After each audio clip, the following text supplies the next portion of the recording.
2017 taona ny orena ny FJKM manohy fitiavana Anjevakara amin'ny taona 2012 ity noho izany hiavaka ny fetin'ny taranaka izay tanterahana amin'ny herinandro ambony.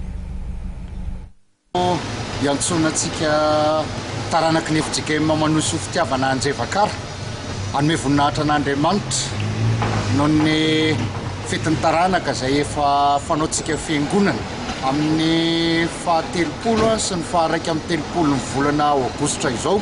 Taona anankiray toka miavaka eo amin'ny tantaran'ny fiangonana io ry havana satria mifanojy indrindra amin'ny fahadimy amby efapolo amin'ny zato taonan'ny fiangonana izany fetin'ny taranaka izany ka hiara-mientana isika rehetra ho tonga maro hanome voninahitra an'Andriamanitra ary hiara-ezaka ihany koa hanatratra ny tanjona hanao tsangam-bato goavana isika dia trano fisainana sy riana efa mandeha soamatsara ny fanaovana ny riana ary irosy ihany koa tsika ho amin'ny fanatanterahana ny trano fisainana ka ny ezaka rehetra ho ataontsika amin'izao fetin'ny taranaka izao dia aompana manontolo ho amin'izany tsangam-bato ny fahadimy amby efapolo amin'ny zato taona izany ry havana.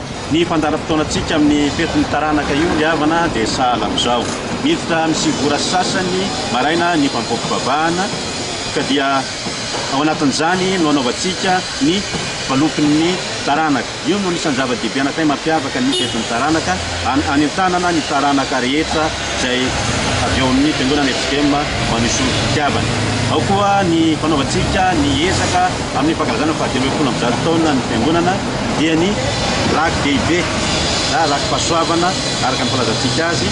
Ao koa ny arona mamangy izay efa tanterahana isan'alahady dia amin'io anaovantsika ezika lehibe daholo izany rehetra izany. Ny asabotsy moa dia misy ny kilalao maro isan-karazany, ny fiara imbonana izay mianga eo amin'ny Likosoro Beolirika amin'ny valo ora maraina no fotoana.